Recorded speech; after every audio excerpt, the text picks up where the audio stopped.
Hey folks, Scott Rogan here, Rogue Home Cinema. Going to chat a little bit about our design process. It's the key to creating a world-class home cinema, and it's the absolute foundation of everything that we're about that's creating these amazing cinemas. And our premier service, the MyMax Cinema, has really brought these rooms alive over the years.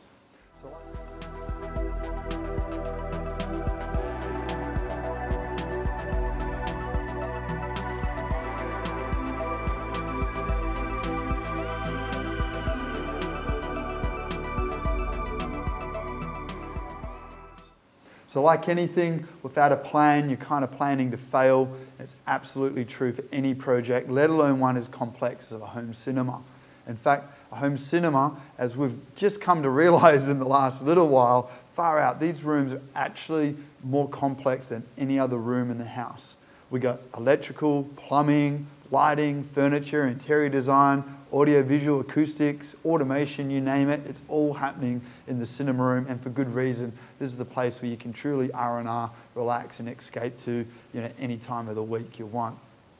So what goes into a cinema is quite a lot. There's a lot of different skills and fundamentals, and it's also really quite a small space. We're trying to maximize the space for maximal impact and maximal comfort. So, where does it all start? Definitely, we find the gold is in our discovery meeting. And this is where we ask the right questions, get the right sort of understanding of outcomes. And this is really the foundation of everything that we do. It's the highest value part of the entire system. Some people might think it's the big 4K projector, but that's definitely downstream. And unless that's sitting in the right spot, it's not going to work for you properly. So the discovery meeting is a real key component, and I sort of look at it like this, and this is where you might be able to relate. Have you ever sort of renovated a home or say a kitchen, and you're like really thinking this thing's going to be amazing, and it's not until you move in and start using it for a few weeks or a few months, and you wish you did it a little bit differently. Even though you got the advice of maybe a builder, an interior designer, even with those extra skills, maybe it wasn't quite what you're after. Or if you're lucky, you've really invested into those professions, and they've asked you the right questions, you've had the right insights, you've done the right research, and you've nailed it first time right. It certainly doesn't happen by accident. That's why people are still renovating kitchens today, even though they're only 10 or 15 years old and they want to get it done better. So I can tell you, kitchens have been around a lot longer than home cinemas. So it's little wonder home cinemas have done it, unfortunately, a pretty low standard. So the discovery meeting really aims to change that game, and that's actually pillar number 1 of our 9 pillars of cinema design. These are the critical components we deep dive into to make sure that the outcome of that is going to be a plan that's going to be executed to a world-class standard and a comfort level you're going to want to visit every day. So a little bit about us. We've been doing this for a long time, 20 years in the industry. Myself, Andrew Poole, similar amount of time. We've been trained by THX, that's right, the crazy standards that Star Wars was really built upon. Image Science Foundation, this is professional video calibration standards, and Home Acoustics Alliance, or the HAA. This is deep diving the skills and the equipment and the understanding of small room acoustics, which is unique to home cinemas. They're very different to a commercial size space or a live venue or even a commercial cinema. Home cinemas are acoustically small spaces that have their own challenges. So we've been working and calibrating and been trained by these guys for over a decade now, and we've been applying all that knowledge into our design process to make sure the engineering, the brainstorming, and all that sort of detail occurs at the design stage and not in the execution stage, where of course that's costing you money, it's costing you time. So the second component of our 9 pillars of design after the discovery meeting we look at is the actual room design itself. You might be really lucky and have a big bit of land and you go, tell us what to build. If you're at that stage, we jump into that straight away after the discovery. Now, you might not be so fortunate to have a blank canvas and say, I've got 100 square meters, tell me what to do. So we've got to review the existing room or rooms that might be relevant to you. You might have a lounge room, you might have a basement, you might have a few different spaces that could be used as a cinema. That's where we start looking really at that space. We measure that up And we also look at what's around that room. You know, what nearby rooms could be used to house equipment or projectors? What other services could the house offer the cinema room itself? Part of the room review as well is actually looking at the acoustic nature of the room. That's why maybe designing the room from the get-go has some advantages, because we can get the dimensions of the room set up in a way where acoustically it's a better space than a bad space. Now, some people would debate whether these are golden formula for a room size and shape. There's certainly some things we want to avoid, and there's certainly some better rooms. So, you know, we just try and analyse that, make sure we're not in a bad starting point to begin with, and try and level that up so we've got a bit of a winning edge to it. The other part of room as well is sound isolation. We want to make sure that this room isn't going to be upset by neighbouring sound. You don't want to be in the scene of a movie where it's a quiet moment, something suspenseful, and the fridge door slams nearby. It kind of takes you out of the moment.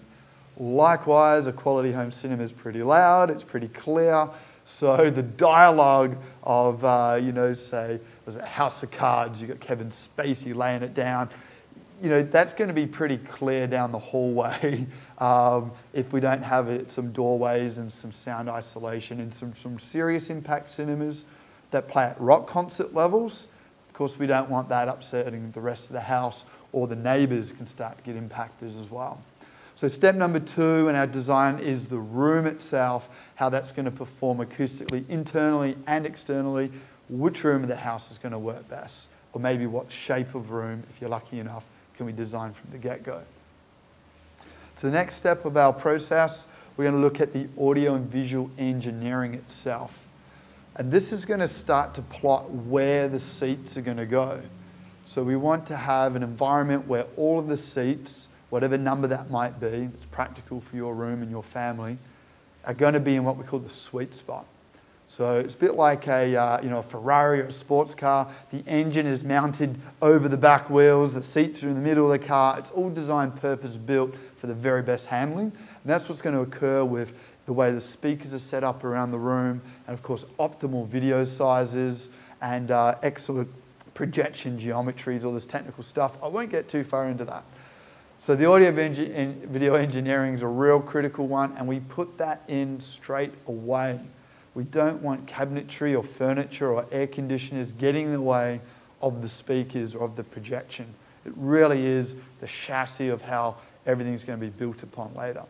So the AV engineering is a really big part. It's only one pillar, but it's a really big part of getting the cinema performing at a top level. Next bit we look at there is the acoustic elements of the room internally. This is sound quality control, not sound isolation. That stops sound getting from one room to the other. So sound quality control, or the acoustic framework as we call it, is how is the sound going to rebound and reflect and interact in the room based on where the speakers, the listener, and the walls are. So of course this can't be done until we've done the audio-visual engineering. So this kind of does work in succession, but we do need to cross-check pillars along the way. So we want to make sure that the sound is going to work really great, and we manage the reflections and the sound bouncing around the room. It's a really critical part, and it's really, for a lot of systems, a part that we just consult on is this bit alone, because it's often missed. So next bit from there, I'm just checking some details as I go, guys, is from acoustic control, we look at the features of the room. I've got my notes here because I had like 25 pillars of cinema design before, so I've really tried to compact it down into something that makes a lot of sense, and we worry about the details. We've got it down to 9. So number 4 was acoustic quality control. Number 5 is now the features of the room. So this is things like the bar, the library, the guitar memorabilia, all the parts that you really want to have in this room to make it fun. Candy bars, popcorn machines, all the bling, that comes in obviously after we decide where our speakers go. You know, that stuff can look cool and work well in a lot of places, but there's only one spot for the center channel. There should be only one spot for that surround sound speaker. So it's, you know, a really critical workflow that we work to here to make sure everything has its spot, but we're ultimately performing, creating a system that's going to perform really, really hard. So features are a really cool one. It's a lot of fun as well. And that's some stuff that we find out in the discovery meetings. We're mindful what's going to come into the cinema down the track. The next step there is then heating, ventilation, air conditioning of the room. So, home cinemas are small spaces and they're full of heat. If your equipment's in the room, it creates heat.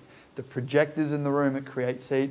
If people are in the room, they create heat, and then we close it all up with little or no windows. We try and block the sound escaping the room, which means having it airtight, and that results in a pretty stuffy room. So your air conditioning, the ventilation of that space is really critical to comfort and also longevity of the equipment as well that might be in the room. We don't want extreme temperatures or humidity going on there as well. So a really key part to making sure the room's going to be comfortable. From there, we look at the interior design. So now we look at interior design because we know where seats and speakers and acoustics and candy bars, we've got to make that look pretty. And we've got to come up with a design that's going to tie that all together. And of course, we need to be mindful of this earlier in the design process as well. So every step along the way, we're thinking, how's it going to look? How's it going to function? How's it going to perform? So they do all tie together, but it's at this stage of the process we get serious about interior design.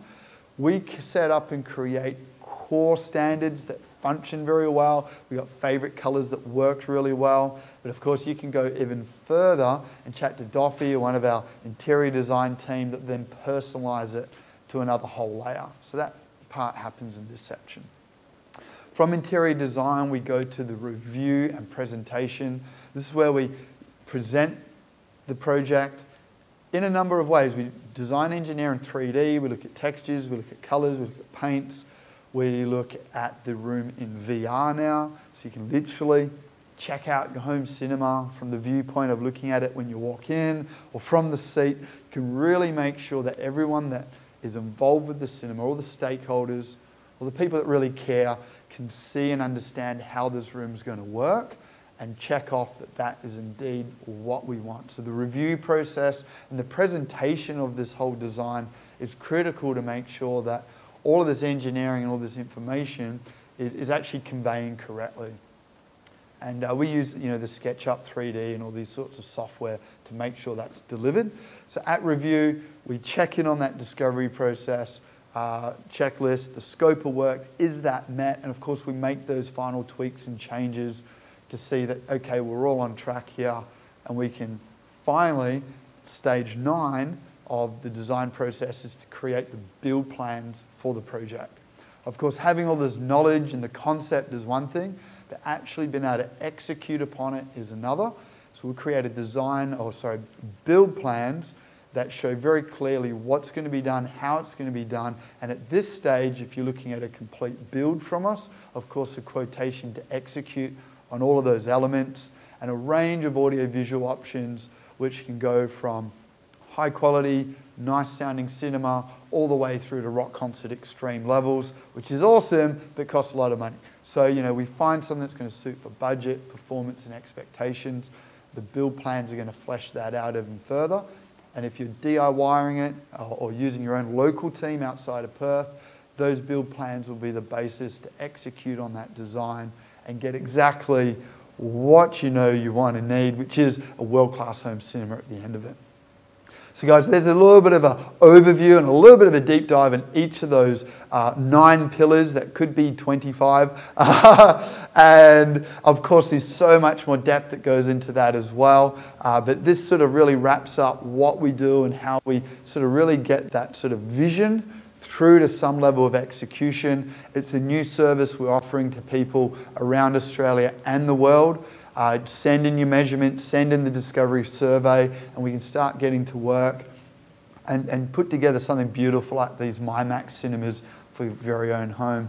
So thanks for checking in. Scott Rogan, Rogue Home Cinema. Hope we get to be part of one of your new projects soon. For more information, check us out on Facebook and YouTube. There's heaps of information there. And if you want to kind of learn what we're doing and how we're doing it, there's even some masterclasses that will deep dive into all of those elements, and you could become a professional yourself. So thanks, guys. Thanks for watching.